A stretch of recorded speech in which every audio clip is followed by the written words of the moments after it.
నమస్తే welcome to yo-yo TV.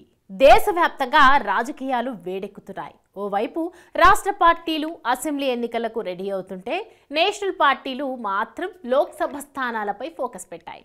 కేంద్రంలో ఎక్కువగా బీజేపీ కాంగ్రెస్ల మధ్య ఫైట్ ఉంటుంది. ఈ 10 ఏళ్లు కాంగ్రెస్ను మోడీ తమ దరిదాపుల్లోకి కూడా రానంత మెజారిటీతో పాలనను కొనసాగించారు. హస్తం పార్టీ కూడా అప్పట్లో కాస్త చతికిల పడ్డా ప్రస్తుతం పుంజుకుంటుంది. సౌత్ రాష్ట్రాలైన కర్ణాటక, తెలంగాణలో మెజార్టీతో ప్రభుత్వాన్ని ఏర్పాటు చేసింది. ఇదే ఊపుతో 2024లో అసెంబ్లీ ఎన్నికలు జరిగే రాష్ట్రంలో గెలుపు కోసం పావులు కదుపుతోంది. అదేవిధంగా ఏపీలో కూడా పుంజుకునేందుకు కసరత్తు ప్రారంభించింది. ఇదే క్రమంలో ఓ ప్రచారం దేశ రాజకీయాల్లో చర్చనీయాంశంగా మారింది. అటు బీజేపీ ఇటు కాంగ్రెస్ రెండు కూడా లోక్సభ స్థానాలపై ఫోకస్ చేశాయి. అయితే ఈ రెండు బడా పార్టీల అధినేతలు కూడా తెలంగాణ రాష్ట్రం నుంచి ఎంపీ అభ్యర్థులుగా బరిలోకి దిగుతున్నారు. అయితే ప్రధాని నరేంద్ర మోదీని సికింద్రాబాద్ నుంచి బరిలోకి దింపాలని బీజేపీ యోచిస్తుంది. మోడీని సికింద్రాబాద్ నుంచి పోటీ చేయించడానికి ఎప్పటి నుంచో ప్రయత్నాలు జరుగుతున్నాయి. కిందటిసారి ఆయన వారణాసి నుంచి పోటీ చేసి గెలిచారు. మోడీ సికింద్రాబాద్ నుంచి పోటీ చేస్తే భారీ మెజార్టీతో గెలిపించడమే కాక రాష్ట్రమంతా కూడా ఆయన పోటీ ప్రభావం ఉంటుందని స్థానిక బీజేపీ నేతలు ఎప్పటి నుంచో చెప్తున్నారు. కిందటిసారి మోడీ సికింద్రాబాద్ నుంచి పోటీ చేయాల్సింది.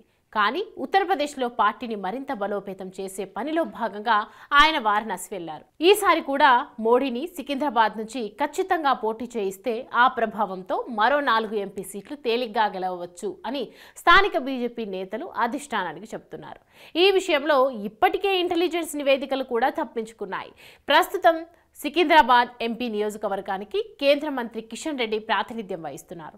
బీజేపీకి మొదటి నుంచి సికింద్రాబాద్ బలమైన నియోజకవర్గం. స్థానిక నేతల విజ్ఞప్తిని మన్నించి మోడీ గనక సికింద్రాబాద్ నుంచి పోటీకి దిగితే దేశం మొత్తం ఇటువైపే చూస్తుంది. ఇక కాంగ్రెస్ కూడా సోనియా గాంధీని మెదక్ నుంచి లోక్సభ ఎంపీగా బరిలోకి దింపాలనే ఆలోచనలో ఉంది. సోనియా ఇప్పటికే ఆరోగ్య కారణాల రీత్యా హైదరాబాద్ షిఫ్ట్ అవ్వాలనే ఆలోచనలో ఉన్నారు. ఎలాగూ ఇక్కడే ఉంటారు కనుక మెదక్ నుంచి పోటీ చేస్తే అధినేత్రిని ఖచ్చితంగా గెలిపించుకుంటాము అని స్థానిక కాంగ్రెస్ నేతలు అధిష్టానానికి ఇప్పటికే విజ్ఞప్తి చేశారు.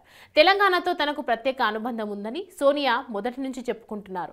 తెలంగాణ ఇచ్చింది సోనియా అని కాంగ్రెస్ ఇప్పటికే ప్రచారం చేసుకుంటూనే ఉంది. అందువలన మెదక్ ఎంపీగా సోనియా దిగితే ఆమెను తేలిగ్గా గెలిపించుకుంటామని మిగిలిన లోక్సభ నియోజకవర్గాలపై కూడా ఈ ప్రభావం ఉంటుందని కాంగ్రెస్ నేతలు భావిస్తున్నారు. గతంలో ఇందిరాగాంధీ కూడా మెదక్ నుంచి పోటీ చేసిన విషయాన్ని గుర్తు చేస్తున్నారు. ఒకవేళ సోనియా చేయలేకపోతే ప్రియాంక గాంధీనైనా మెదక్ నుంచి బరిలోకి దింపాలనేది కాంగ్రెస్ నేతల ప్లాన్. గాంధీ కుటుంబం కేవలం ఉత్తరాదికి మాత్రమే పరిమితం కాదని దక్షిణాదికి కూడా చెందింది అని చెప్పడానికి ఎప్పటి నుంచో కసరత్తు జరుగుతుంది. రాహుల్ గాంధీ ఇప్పటికే కేరళలోని వాయనాడికి ప్రాతినిధ్యం వహించారు. ఇప్పుడు సోనియాను గాని ప్రియాంకను గాని మెదక్ నుంచి పోటీ చేయిస్తే పార్టీ మరింత బలోపేతం అవుతుందని, ప్రస్తుతం ఉన్న కాంగ్రెస్ వేవ్లో సోనియా గెలుపు తేలికవుతుందని కాంగ్రెస్ నేతల అంచనా.